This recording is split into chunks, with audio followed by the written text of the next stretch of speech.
I'm Dave. I'm the CEO of Etherfuse. I appreciate talking to everyone here today and everyone online. We've been working for the past 18 months to release a product that I think is first in this world to be released. I know a lot of people are working on it right now, but I want to talk to you a little bit about bonds and how those can exist on the blockchain. Okay. One of our hypotheses is the blockchain, it's not an evolution in technology. It's a huge, huge change. And so a lot of us, in this ecosystem, we're looking at the blockchain and saying, what can we do to help get mass adoption? We believe that mass adoption, it requires a huge leap forward. So we're not going to see a few people slowly to migrate over to the blockchain, but there's a lot of things that need to happen. So one of the biggest issues is we just assume that the community or people using it will close this chasm. And we think if we build it, they will come. However, we've seen in history that that's not always the case. And what we're seeing now in the blockchain space, we've seen before. And we see that history is starting to repeat itself. So what I want to do is I want to kind of look at some of the lessons we can glean from the past and apply those to today. And so we can also look at the lessons that have worked in the past and apply those to the blockchain today. A long, long time ago, Alexander the Great, he minted a coin. And he borrowed a lot of money to mint this coin and to develop this network or this and continue the promotion of this coin and to continue to pay supporters. His approach to being effective would be to plunder neighboring nations, take their mints or their metals, mint his coin, and then force adoption. And so he saw it as the demand for more users here came through conquering. And so you get more users, you get a higher cost, and it costs more to obtain those users because now your coin costs more. And so the need to conquer more became higher and higher and higher until you tap out and you spiral down. This is very similar to how a lot of these blockchains are competing with each other. We're competing for a fixed pie of users. And the price goes up until it comes down, crashing down. The early US colonies, they were far separate from financial institutions in England or here in Amsterdam. And so they needed some money that fit their needs. They didn't have really opportunities or options or interface that fit their needs. So they speculated and they built paper money. And this paper money, all sorts of different paper money, the Massachusetts bill, the Louisiana bill, led to speculation and led to huge bubbles like the South Sea bubble or the Mississippi bubble. And some of these really caught up a lot of smart people like Isaac Newton. They lost a lot of money doing this. And so, once these new types of currencies were introduced, you'd get quick adoption and then a crash. That's a lot similar to our altcoins. Pancho Villa, a famous Mexican figure, he started the Bank of Chihuahua, and he seeded it with 10 million pesos, some capital. And then he created a currency called the Vilista. And so this is a lot like a stable coin. So backed by something, carried forward with trust. And his cash, it was pegged with collateral, but started to grow in value, pegged by his value, so what he did. So as he was winning kind of battles and wars, his currency continued to stay stable. And then when he started to lose, it started to crash. So we have a job to bridge this chasm. And what are we going to do? What we're doing now isn't quite working. We're seeing a lot of instability. So let's look what's been effective in the past. How can we learn from that? What we believe, Etherfuse believes, is this is a set of iterations. So we're going to see a lot of different things happen, big things happen before we get this adoption.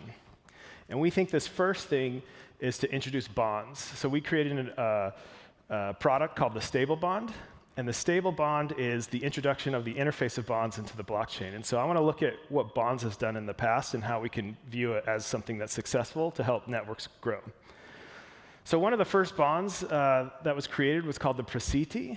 It was created in Venice. So you've probably heard of Venice. They've been very successful. But this bond helped them protect their town and even capture Constantinople, which is a pretty big deal. So we've seen in times of past when nations are being built that bonds were an effective interface to create stability. The French, they created a perpetual annuity called rents, and these were secured on tax and wine, which is a safe revenue stream in France, was back then too. And then here in Amsterdam, the Dutch, they issued an infrastructure bond to repair a dike or to create a dike. And this bond lasted 300 plus years. It was traded on the New York Stock Exchange for quite some time. So we believe with the launch of this product, Stablebonds, we'll be able to help promote growth of a network and create stability on the blockchain. We're really excited to launch this today, and we're starting with a bond in a specific country. So the Etherfuse Stablebond, happy to introduce it. It's ready for DeFi, and it's ready for this current stage of the blockchain. So we've aligned with the government of Mexico to work closely with their regulations to create tangible bonds that they issue and to release them on the blockchain. So we are regulated out of Mexico, and we're offering this to the world. What a stable bond is it's a bond that we acquire from a government and that we keep 100% of in our book entry system and our treasuries, and then we issue a token for that bond to you. These tokens are self-custody, self-held, and all the interest payments and the par value of a bond is available to the owner or holder of that token. So one thing we wanted to do, which we think is unique, is the bond is actually can be two things. It's originally issued as an SPL token, so it's ready for DeFi. You can get loans against it. You can create pools. You can create applications for your apps for it.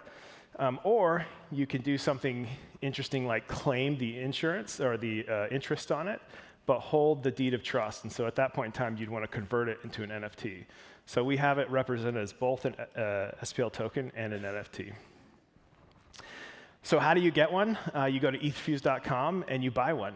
Currently today, we are offering a 28 days CETES, which is a Mexican bond, BBB plus backed.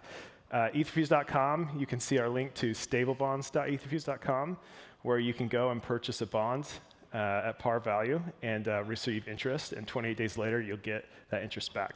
If you look at the current ecosystem for crypto investments, there's a lot of scarce investments, a lot of 0.03 APY, unless you're using stable coins, and then you have a good chance of losing those stable coins or to 4%. So a lot of risky investments in crypto with a lot of low APYs. Our first stable bond that we're offering is a CETES, and the API is 11%. So this is a safe investment at 11%. These are high yields, and they are BBB plus rated. They're guaranteed and backed by the government of Mexico, and as an SPL token, they are ready for DeFi. So create applications, earn your yield, purchase them at stablebonds.etherfuse.com, and do what you need with them. In this space, there's a couple other people doing bonds. Ondo Finance is a big one. There's a company out of Europe and other people who are trying to do things. We feel we stand alone in this space as far as self-custody and interest-bearing. So a lot of other people doing bonds, they have some gatekeeping mechanism. You can buy these, trade them, and sell them. And there's really no one else doing this right now. We're at least a few minutes ahead of everybody else. Right now, today, we're offering Mexican government bonds. We'll be doing corporate bonds here in December. We'll offer US bonds in February and EU bonds in May, and we'll keep doing more and more after that. So today we're releasing, if you scan this QR code, you will get an NFT that will put you on a whitelist that will let you go into stablebonds.etherfuse.com and create an account. So right now, this is gated by an NFT. We're going to let about 5,000 people in. And so if you scan this code, it's a zero-cost transaction, sends you an NFT. And you can go to stablebonds.etherfuse.com, create your account, and start buying bonds today. So today, we have the 28-day CETES. It's 11% APY, backed by the government of Mexico, and issued as a stable SPL token that can be converted to an NFT if you want to claim interest. So thank you.